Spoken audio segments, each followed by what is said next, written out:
Yo,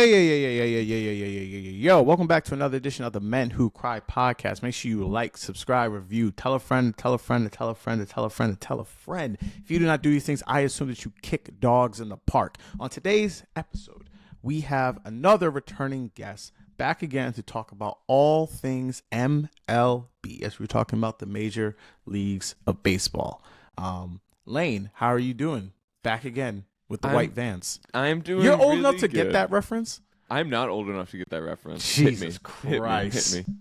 Oh, fuck. That is a clear A generational delineation marker. of age. Yeah. Yep, that was just like a clear marker. God damn. Yeah. See, now, like, my whole brain's got to be, like, reset. I got to rework this. But here's the thing. It's like another tangent we're about to go on. Yeah, let's do it.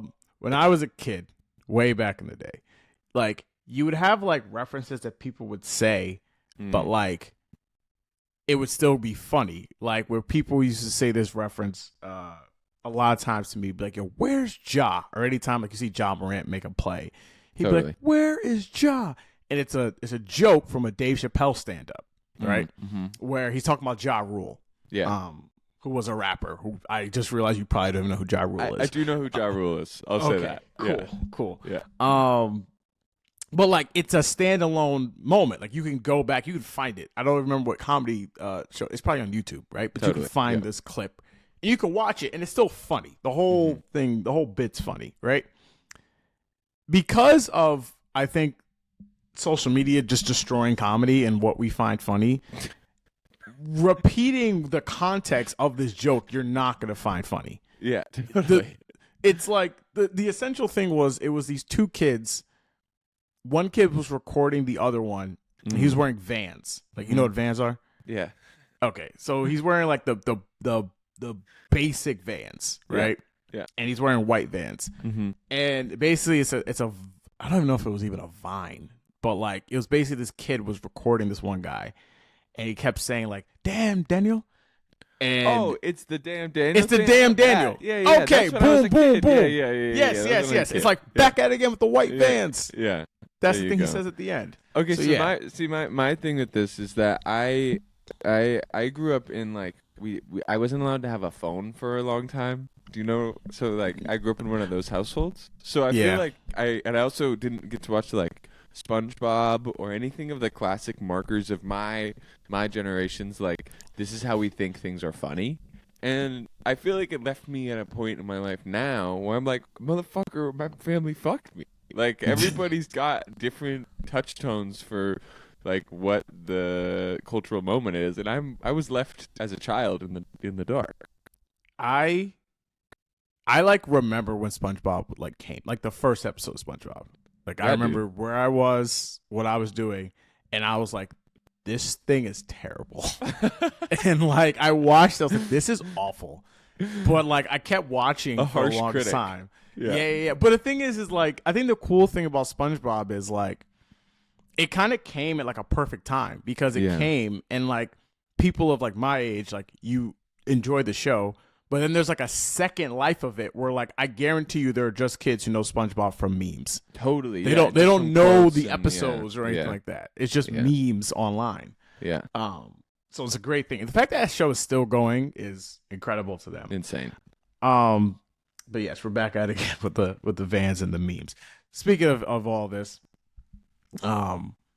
speaking of a meme, which is unfortunately the only way that we mostly remember him, we're going to talk about Pete Rose for a little bit. For those who don't know, Pete Rose was reinstated as along with others deceased players to have the eligibility. They are now eligible to be voted on to get into the Major League Baseball. Now, into the Hall of Fame, right? In the Hall of Fame, yes. Yeah. It's a little hard for us because we didn't watch Pete Rose. We didn't even watch Pete Rose when he was like the most hated man in America. Like when I was a kid, the two most hated men in America were Pete Rose and O.J. Simpson. And clear, not even close. Okay, wait. Quick tangent. Have you seen the new Naked Gun trailer? There's a new Naked. They're making a new Naked Gun. Okay, yeah. I'm not watching that shit. I didn't watch the first one. You didn't watch the first one? Okay.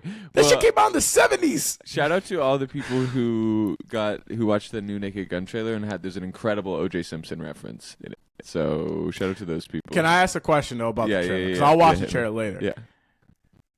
What's the reference? Okay. How are they referencing him? Is my question. Okay, so it's like everyone. It's all of these cops who are like praying at their dead father's pictures, all in one long line, and so we're getting like some fanfare for the old characters, and we're like moving down in a line. And you see the photo of the guy, and then you see his son. You see the photo of the guy, you see his son. And then we get to the O.J. Simpson one, and the guy just, like, looks into the camera, and he's like, yeah, we're not. Yeah, you know what this is. You know what the joke is here. Okay, thank you. It's good. It's good. It's funny. That's a good line. Yeah. Because I was like, if they're out here trying to, like, rebrand O.J. Simpson, like, no, there was no rebranding. It was we know what we know. Okay, good. I'm glad that at least happened. Yeah.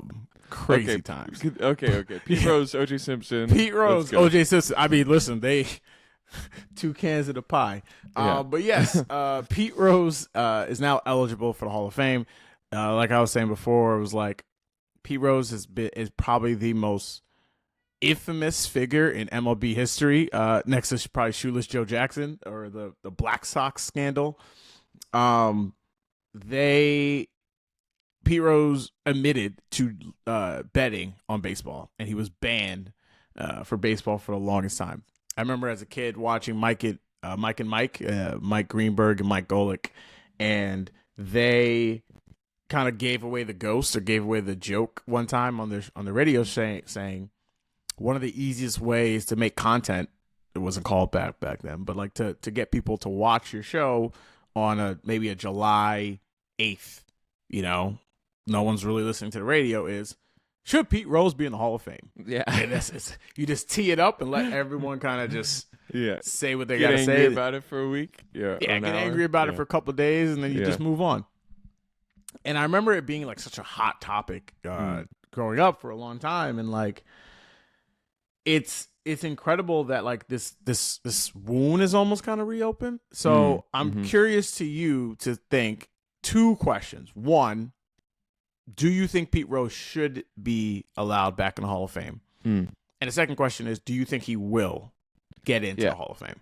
It's okay. So I am not of the opinion. So for the reasons why he's being reinstated, I find some issues. So my feeling is that I fear the way that the entirety of sports in America has moved towards betting. And I fear that as a concept and what that will do to the game and what that will do to the integrity of everything. So for me, I have a personal hard line that's like, if a dude bets on his sport, the sport he plays, the sport he manages, it should never, ever change. That man should be done. And that's a line for me. So from that perspective, I'm not about it, simply. And then secondly, looking at the way that Manfred was kind of petitioned and positioned by the Trump administration to do this for the last 10 years. I mean, Trump was tweeting about Pete Rose before he was fucking president. He was tweeting about him back in 2014. So it's like this man, for some reason, who can't care about anything for a long time, cares about this. Okay, strange. But he's continually reached out to Manfred, and they've talked about it, and it's been a part of the press release. So it just raises questions on why this is happening for me.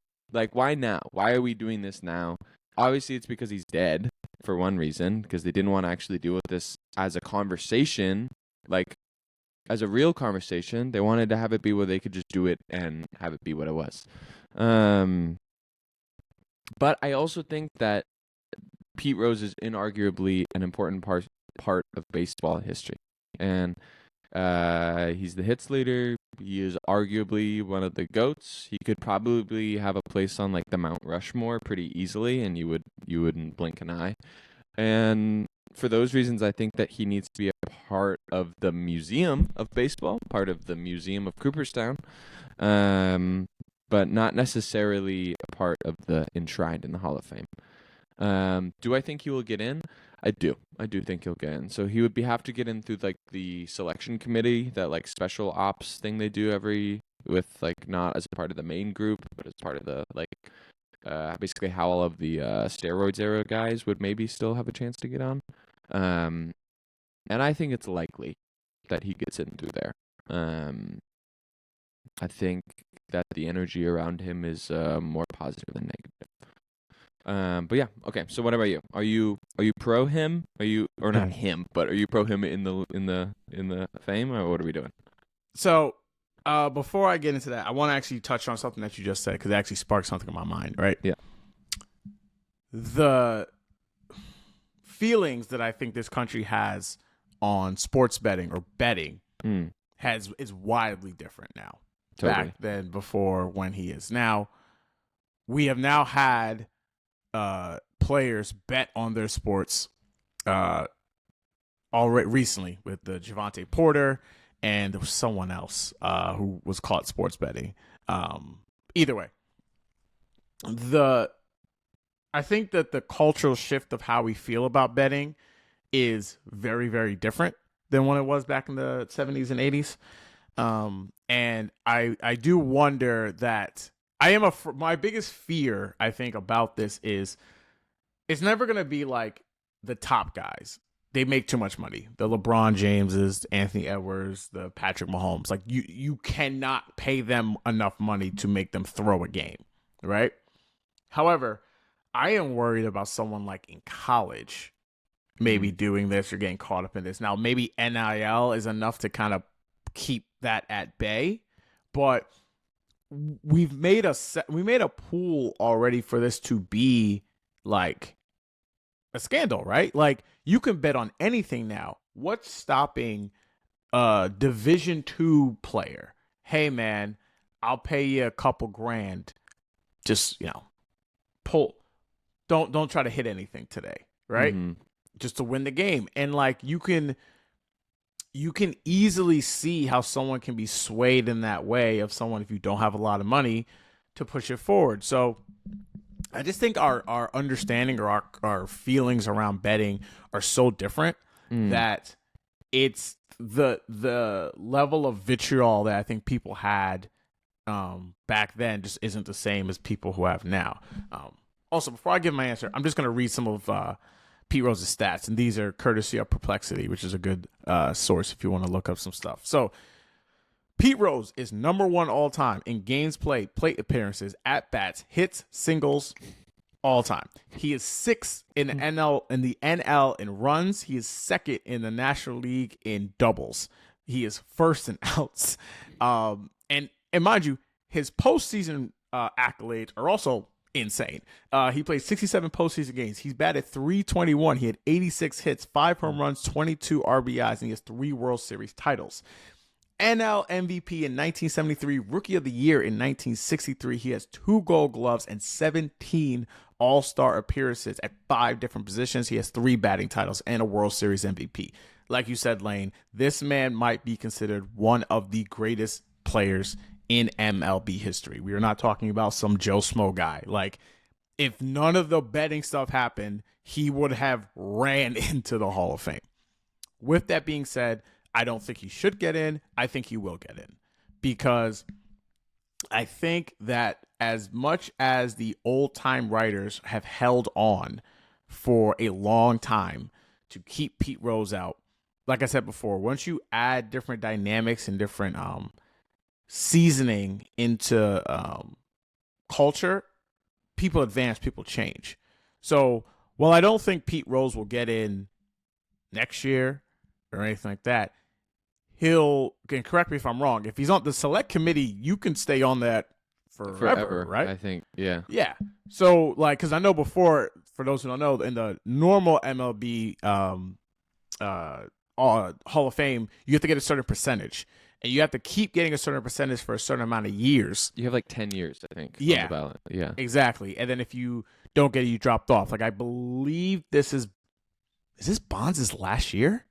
Oh, fuck. I don't even know. I think I would have to double check if this is his last year to be eligible. Because I know, like, Clemens he's done now. He would have to go through the select committee. Yeah. Bonds might be on his last year, and like A-Rod's getting close too, because the steroids guys are now in this kind of like we're getting so far past the steroids era. A lot of these guys have retired that it might be done. Because I think A-Rod retired in like 2017 or 18, so he might have still up to me. Yeah. So yeah, Bonds his ballot was from 2013 until 2022, so he only could get on by the selection committee now. As well. Nice. Okay, so he is now done. I guess the question is if Rose gets in, why the fuck are those guys not getting But in? and that's the thing, right? And that's the whole point why I feel like this is an interesting red line is you now can't, like, to me personally, once Ortiz got in, Totally. I know people like Ortiz, but that's my thing. This is why this is a farce. Yeah. Like, it is a farce. I mean, like let's not play games. Ortiz was on that list, okay? Yeah. Like he took steroids. It's fine. Like it is fine because during that era the pitchers were doing it too. It's like that's to me is why I feel like this is all poppycock, right? Because we're just grandstanding on someone that you liked and someone that you didn't like, okay? Yes, Barry Bonds was a dick. Alex Rodriguez, when he played, was a fucking dick. He sued the Yankees, okay? Crazy. Like, which is crazy work. Crazy. Like that's like suing like Johnson & Johnson. my favorite Barry Bonds stat ever is that in 2004 he had more intentional walks than the entire AL. Yeah, I know that stat. The craziest thing ever. I think that he should be in the Hall just for that. That's like the most unbeatable stat of all time. Exactly. I cannot believe that. And that's the thing too about like where this whole thing is just going is just we've just done like a terrible job of actually like making some set of standard, because the standards just keep changing. You know, it's like we have this standard for this guy, but we have this standard for this guy, and none of it is consistent. But it will be interesting to see if the select committee does get these guys in, just because it's like it's hard, and I think also the fact that baseball is also, I'm going to use this word, but not in the way that's supposed to be normally interpreted, segregated, in the sense that it's way more important for the fans of that city to care about you than it might be for Major League Baseball, right? They love Barry Bonds in San Francisco. They love that guy, okay? They love Derek Jeter in New York. It doesn't matter if he's in the Hall of Fame. Of course, obviously, like they want to say he has a Hall of Famer. But your attachment to a city, especially how regional baseball is, to me is way more important. David Wright is one of the most important players I've ever had. He's not going to the Hall of Fame. Totally. But that doesn't, the sport doesn't reward that in that kind of way. So yeah, that's my Pete Rose kind of thoughts. Any lasting thoughts on Big Pete? No, nothing else on Pete. I'm a little scared to see where this goes though. Yeah, and what this means. Yeah. Speaking of Pete and Aaron and Barry Bonds, not in the way of them being not in the way being like controversial figures, but just like they were just ridiculously good. I think we really have to start having a conversation about Aaron Judge and the kind of season that he's putting up and the kind of career that he's having. For, again, people just to know, right now, Aaron Judge, who is like 6'8", 280, is batting 400 as of right now. He's leading the league in batting average. He's tied for second right now in home runs with 15. He's second in MLB in RBIs with 41. His OPS is 1.24, obviously number one.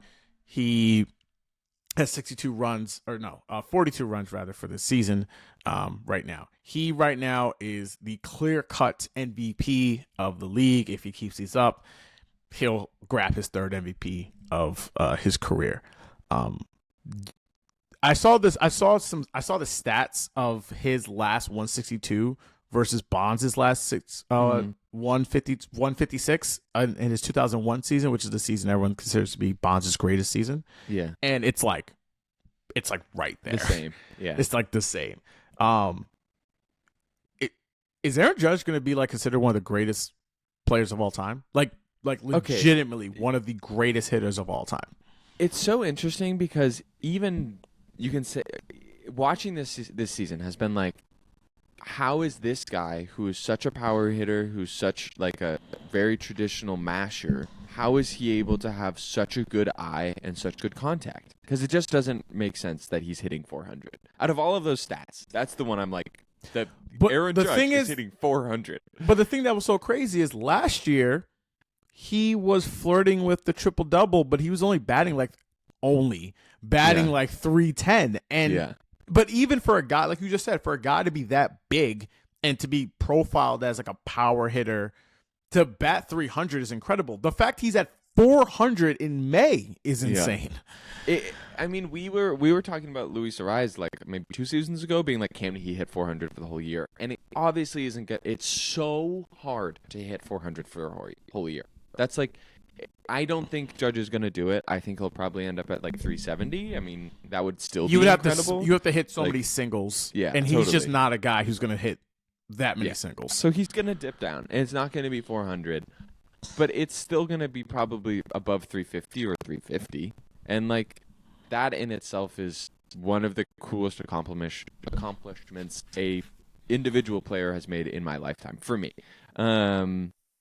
I mean, I think this is the type of thing where these are the types, you need these types of seasons that are complete outliers that have never been seen before to establish yourself if you want to be considered one of those greatest hitters of all time. So it's like the type of thing where it's so hard to say where Judge will end up because there's so much fear about his height and his knees and everything and related to injuries, and his shoulders. He's just too big to be able to last forever in the way that baseball players are needed. But also, we've never seen a 6'6" guy hit more home runs than Judge. We've never seen him already, anybody of his stature, his height already be this good. So it's like, who's to say he can't have longevity? So that's where I end up. I think it's interesting. It'll be interesting to see how the rest of the season turns out because it's only been like a quarter. But I don't know where you're at with it. Is it the best offensive season wherever in the history of baseball? Is that what we're gonna see right now? Is he gonna hit 60 home runs and bat 400? Well, to me, I just want to look up really quick how many home runs does he have for his career? Because he's at 350, I think. Right he's at 350 for his career, right? I'm pretty sure. Yeah. All right. Yeah. Like, here's the 315 right now. Okay. Cool. I actually do think that I think the longevity thing shouldn't be a problem. I think the reason why is because we are just in an age now where athletes just play way longer than we think. We've already had plenty of baseball players play into their 40s. Recently too. Not back in the day. Like this isn't something that I would say I wouldn't be surprised if you told me that in 7 years Aaron Judge is still playing. He's 41 years old at that point. I think that he is a guy that has redefined what it means to be a major league player because most major league players just don't look like him. They're not that big. I hear the wear and tear, and there's a lot of running and stuff like that, but I mean, this guy doesn't look like he's breaking down at any time soon. The reason why I looked up his numbers and I kind of guessed it, I think he'll have a chance to touch Bonds. I don't know if he'll pass Bonds. I think that's for the record or just as the hitter. No, not as the hitter. I don't know if he'll. But that's my point. Is like, can he get to 700? Yeah. Can he just getting to 700 home runs is already a lot. I mean, you have to think he's at 315 now. He's got 15. If you give him, he has 15 home runs. Let's say he gets 70 this year. So what is that now? 55 more. So he'll be at 370 by the end of this year. If he's going to have to hit about 50 bombs every year minimum to get close. So I don't know. I do think that when it's all said and done, he'll be right up there with Bonds as the greatest hitter ever. Especially the fact that he's doing it clean. I don't mean to put this as like a quotation marks, but I do think doing that, and for the New York Yankees, like, and that's the crazy thing. As of right now, this man the Yankees history is insane. He really might not be a top 10 Yankee right now, which is fucking insane. Yet. Yeah. Yeah, and I think that he has the ability to get all these records. Obviously, health being the main I think problem for him if he can just stay healthy. But I don't see him slowing down at any point going forward. My other question to you though is, because he does play for the Yankees, in baseball is very different from other sports, right? Football, it's always quarterbacks or how many rings you got, right? Basketball, best player on your team, how many MVPs or how many championships you got, how many final MVPs you got. Hockey, we not talking about hockey. But in baseball, a lot of the true greats don't have rings, right? Or if they do, they don't have a lot of rings, or they don't necessarily have the MVPs, right? Like Bonds doesn't have a ring. A-Rod has a ring, but he wasn't the MVP on the team, and so on and so on. Ichiro never won an MVP or never won a championship. All these players were considered the greatest of their generations. But it's different because he plays for the Yankees. Mm-hmm. Do you think there will be, if he never wins one, which I think it'll just be hard because he'll just be playing for so long. But if you think he never wins one, do you think he'll still get that love? I do. I think he'll get that love, maybe more from not Yankees fans. I know that's insane, but like the way that everyone at least has a basic appreciation of Bonds, because while he may not have won a ring, he did do the unthinkable and do the invincible basically. So I think that because it hurts less. Like if I'm a Yankees fan and I have maybe the greatest hitter of all time, and he never wins a ring for my team, I would probably feel pretty broken about that, I would also have a lot of appreciation for him, but I also know how Yankees fans can get, and there's a different level with Yankees fans. It's like they demand the World Series. Their history is such a long lineage of success that it creates an atmosphere where if you don't win, you're a loser. Obviously, if you don't win, you're a loser, but like at a different level, at a truly different level.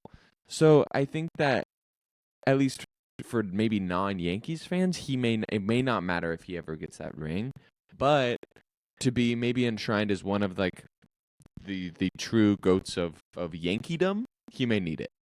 I think that's where I end up. Yeah. Because it's like, I feel like for many Yankee fans that are a little bit old enough, like Don Mattingly is like their guy, right? Yeah, if you're born in like the 40s or 50s, he's your guy. He never won a World Series, right? Yeah. I don't think Don Mattingly even got to the World Series. But baseball is such an individual sport. You can go up to bat, smack 4 home runs, and your team loses 5-4.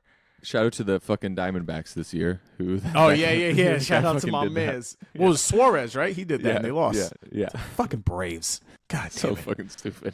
Goddamn cockroaches. Yeah. Never die. Fuck them.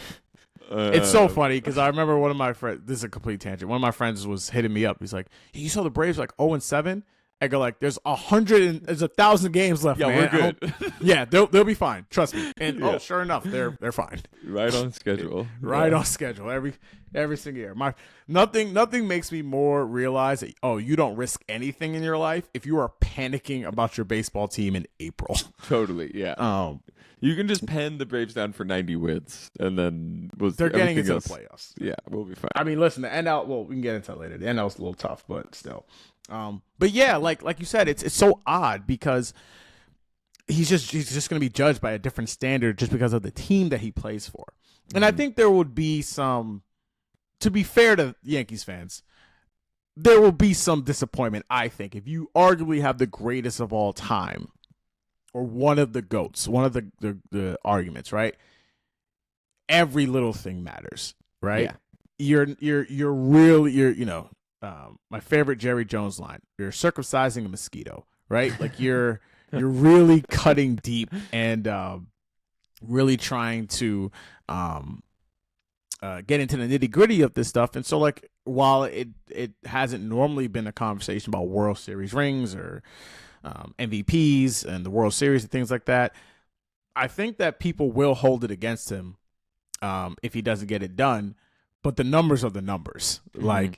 Like this isn't a guy who's like, and again, empty calories is such a weird thing. Like basketball, I think you can put up good numbers, but you didn't play that well. Baseball is not like that. It is strictly about the numbers. Totally. And I am interested to see how the rest of his season goes, and this season goes for the Yankees, who are having another good start, mostly because the AL East is awful. I think that's a great jumping off point. I am absolutely baffled by the AL East. All right. How the hell are 4 teams under 500 right now except the Yankees? So it's the Yankees leading, and then every other team is under 500. Mind you, one of those teams already fired their manager. One of those teams is imploding seemingly out of nowhere. I don't think anybody had on their bingo cards that the Orioles were going to like shit the bed and then fire their manager. I'm not surprised that the Orioles, because again, man, like that's the thing about baseball, right? Mm-hmm. It's designed to be wonky. Yeah. We've seen great players have terrible seasons deep into their careers. Like all of a sudden just like can't hit the ball anymore and then shoot back up.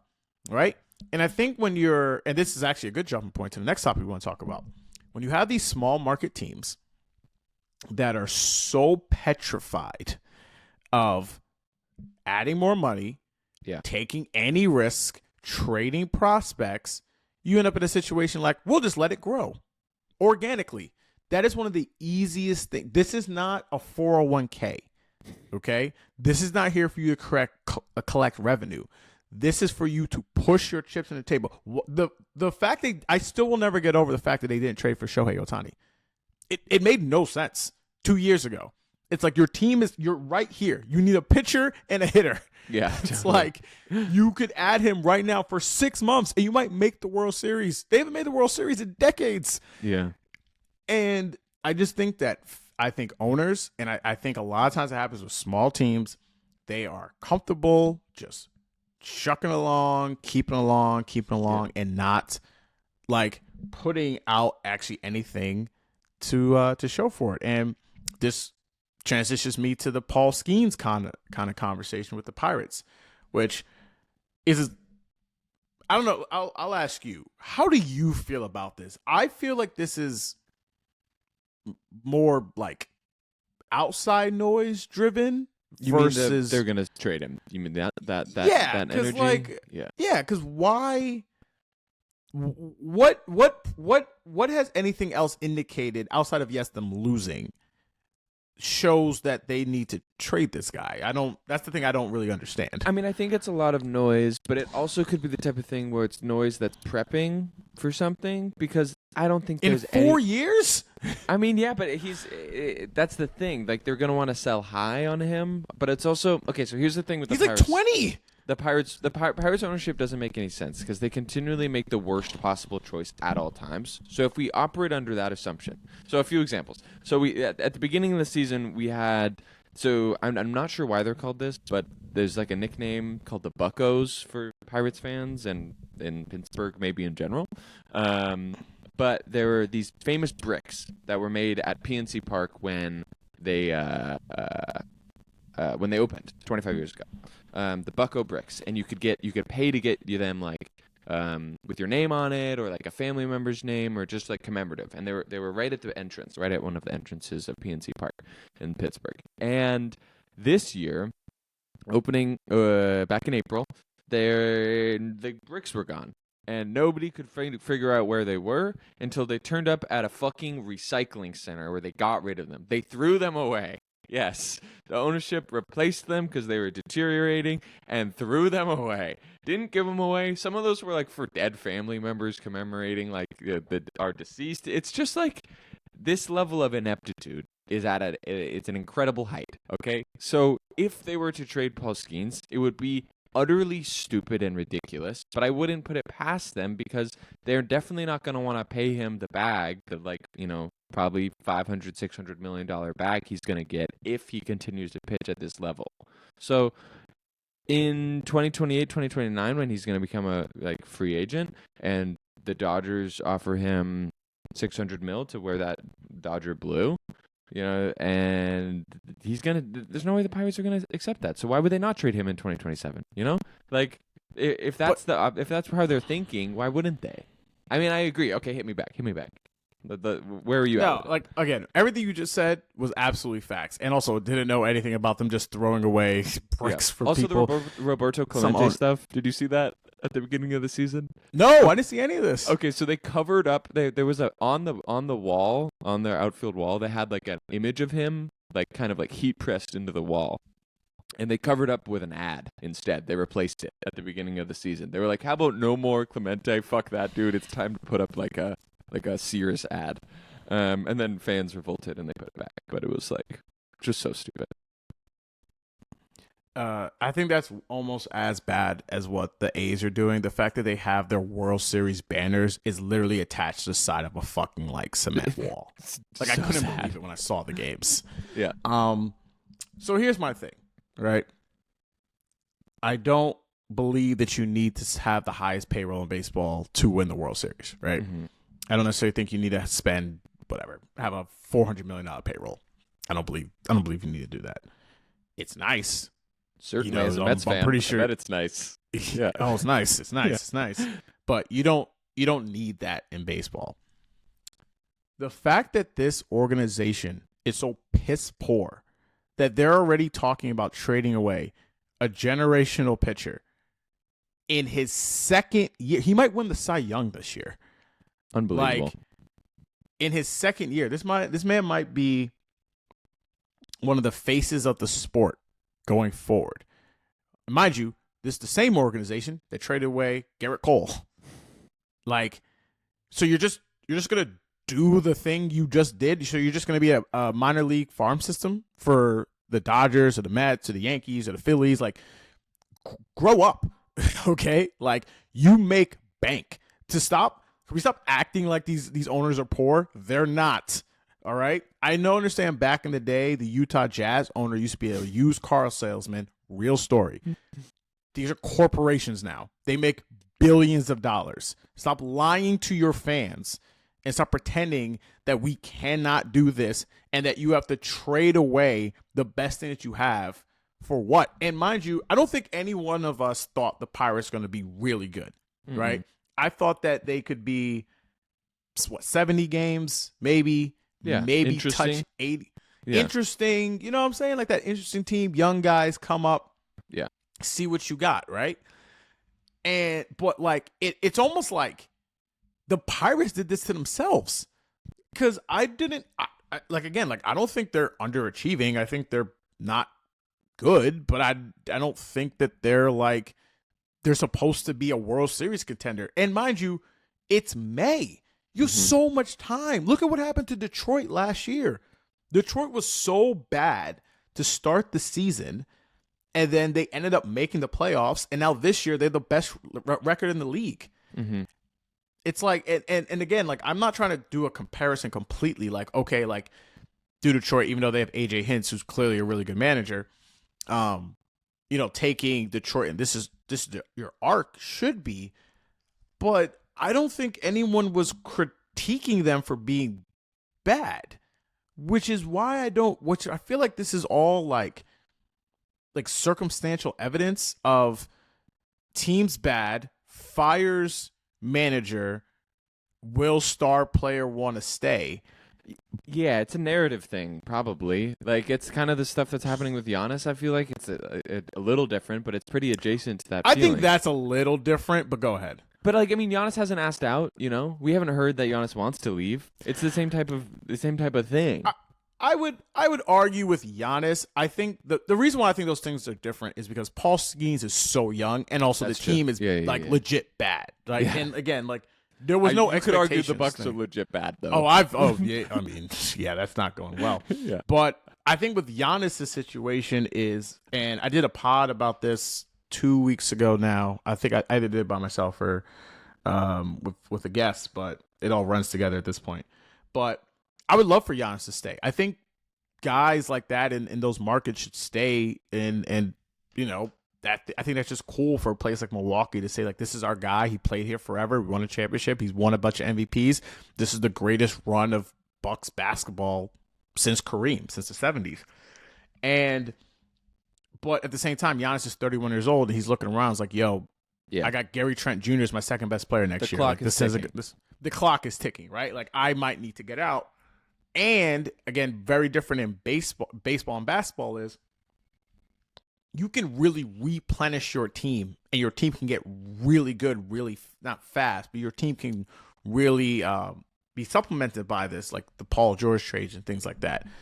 What are the Pirates getting? Well, I don't even know what trade works with them. It's like, I mean, your team's not good, which means you probably have draft picks and good prospects. So you're going to get more draft picks and good prospects for them to maybe be good. Like, I don't know what you get MLB players. Like, you suck. It would probably be similar to the Juan Soto haul, but bigger if it were to happen now. But like, the problem with these baseball trades and baseball prospects in general is it's not a problem, obviously, but like, it's so random. It's so hit and miss, even with people that you think are going to be really good. And it may take like 5 years' time, and then it's like, does that timeline work for them? In 5 years, are they just going to shell off their next great star because they're not selling tickets or whatever the fucking reason it will be this time? I mean, going back to a previous point you brought up, it's like these owners are obsessed with seeming like they can't pay. And that's just the heart of the problem, is that they don't want to actually spend the money that is needed to create a competitive team every single year. Because if they did that, then some years they would lose money. And that's it. Like, that feels like the baseline. And this owner and this ownership group in Pittsburgh doesn't want to do that. They want to, but nobody's going to the games. These games have been empty too. This Pirates fan base is getting like just kicked in the fucking gut. I don't know. It makes me so sad. I love the Pirates in a sort of like, that stadium's beautiful and they've got a great history, and I love their uniforms way. Even though they're one of the historically they're one of the best franchise in the league, and it just makes me like sad. You said, it's just a sad, because again, people are penny pitchers and they look at these things as ways to make money as opposed to like being the stewards of the game. Yeah. But yeah. All right. Last thing, because I know you got a hard out. I just want to talk about some surprises and some. I know we kind of talked about, I think, two of the surprises, even though Aaron Judge having a great season isn't that much of a surprise. But what are some things that really stand out to you? For me to start with, I'm kind of shocked Detroit is that's where I was going good. First. Yeah, and also with essentially two New York castoffs, is Javi Baez going to make the All-Star team? As a Cubs fan, Javi, this is speaking of which, so happy. I'm so happy. For you, it's happy because of what happened to us. Well, it's good for you guys. Okay, yeah. So Javi Baez, he's back. How are you feeling? Is it heartbreak? Is it anger? Javi Baez is here for like 5 minutes. It's like, yeah, but I mean, like it the was whole like thing. I don't a bad have breakup. It was a breakup. Yeah, the only thing I remember, the most thing that I remember about Javi Baez was he hit I don't remember if it was an inside the park home run. He hit a walk-off home run during COVID.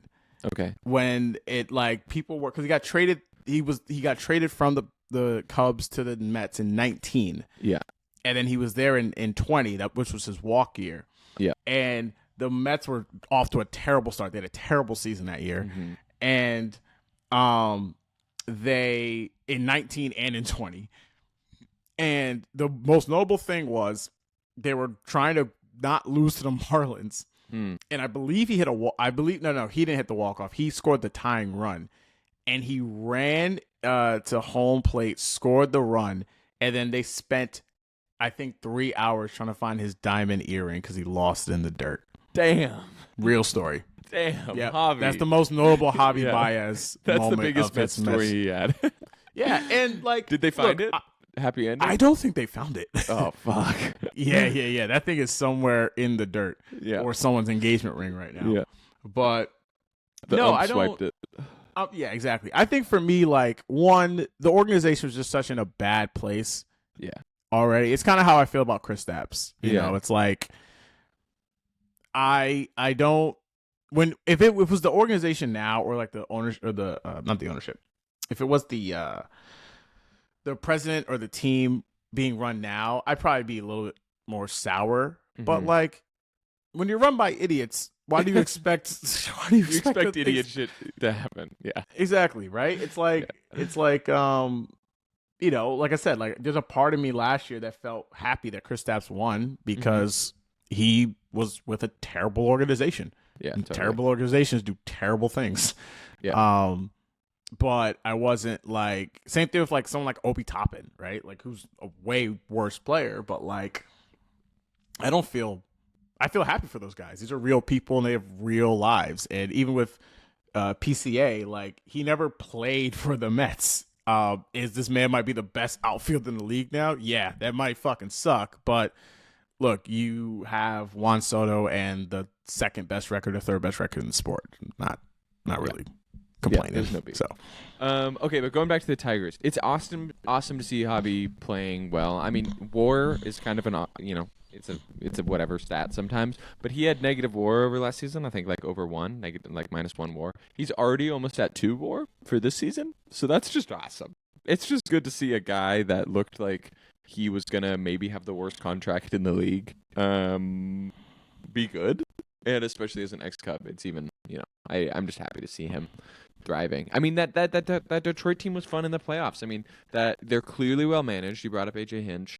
That series versus the Astros really seemed like we are a real contender. That's what it felt like. And even if it wasn't able to be put together fully in a postseason run last season, it's continued into this season, and it's clear that these guys are here to stay. I mean, it's the type of Midwest baseball you love to see, of good defense and a strong lineup from 1 to 9. It's just classic. I don't know. It's so fun. I love when Detroit is good. It's just one of those teams that I'm always yes, it's better for baseball. I mean, Detroit's having a resurgence, man, with the Lions, the Pistons. Yeah. I mean, Detroit fans are up right now. They are up. They are up. Yeah.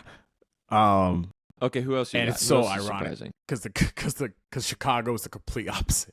Totally. Yeah. I mean, we got the Cubs, but the White Sox and the Cubs, y'all doing good. Yeah, we're up. Yeah, Detroit was the team I am surprised by being this good. Depending on how well they pitch, I know Screwballs, you can argue he's the best pitcher in the league. It's a turnaround of kind of what you said, where baseball to me thrives the most in those type of markets. Totally. Because one, there's not a lot to do in Detroit most of the time.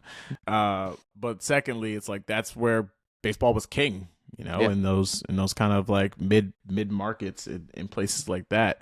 The only thing that I'm surprised by is kind of what you said a little bit with the AL East. Yeah. I'm not surprised that Baltimore isn't as good. Also, again, like I give people grace. Coming from a guy whose team was 11-22 that made the NLCS, I'm not freaking out about anyone in May.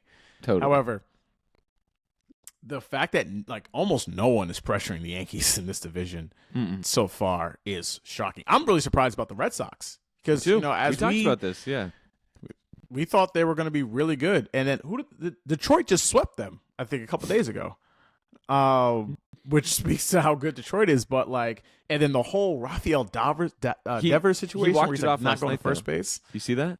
He walked it off against the Braves. Yeah, that against the Braves. Oh, listen, anytime you beat the Braves, baby, everyone's happy. Everyone's happy on this side. Yeah. Okay, got it. So Red Sox. It's odd. Yeah, like the Reds.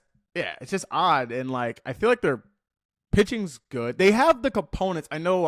I forgot their first baseman's name. I know he ruptured his knee or tore his patella tendon. Yeah. Which is obviously gonna be out for the year and probably in parts of the next season.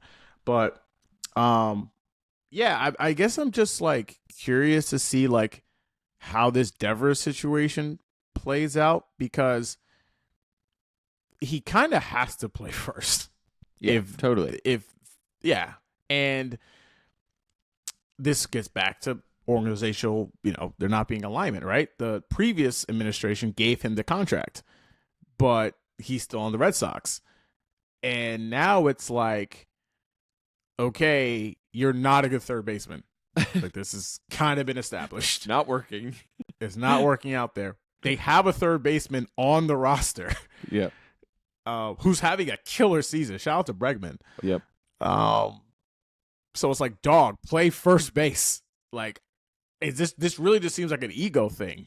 It does. It seems like an ego thing, which is it feels like such an odd move. It's not especially when you're not that good of a third baseman, at least defensively. It's why are you so attached to this? Yeah. I mean, who knows? I could never get in the psyche of a Major League Baseball player. I'd never understand what that would be like. But I can't imagine doing that, I guess.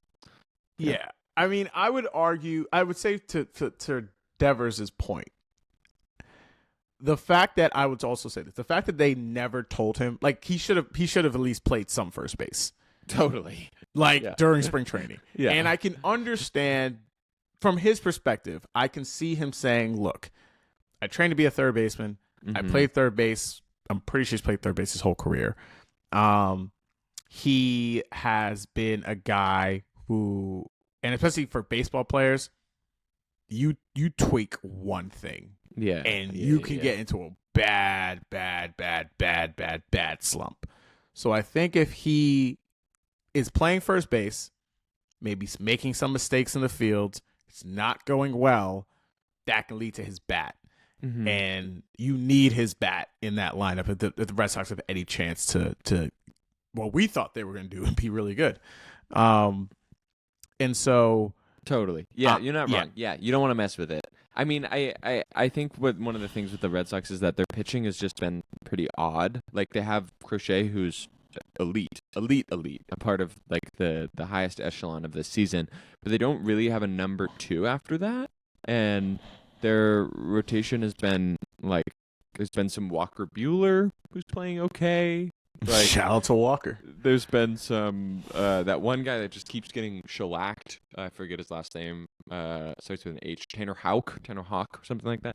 That guy is terrible this season. They just don't have a number two, and 30-year-old Walker Buehler isn't doing it. And 32-year-old Sean Newcomb isn't doing it either. So it's just they need another guy. They need another arm, in my opinion, to keep up with the Yankees. I mean, they're getting a Aroldis Chapman season that he hasn't had in a minute. So that's happening. I don't know. Yeah. Aroldis Chapman still getting them checks, man. I guess so. 37, still booking it. Still booking it. It's still being a closer. Still being a closer. Still getting them checks, man. This dude's played for everyone now. He's played for everybody. Yeah. But yeah, man. I just felt like their bats would be the leading force, and I feel like that's still the case. They kind of have to hit in this spot. But yeah, I agree. I think that I think that if you tread water long enough, they'll be able to right the ship. Like again, the American League stinks. Like I would be shocked if they didn't make the playoffs. Yeah. Like truly shocked. But like, because to me, correct if I'm wrong, outside of the Yankees, Detroit, and whoever comes out of the AL West, I'm not really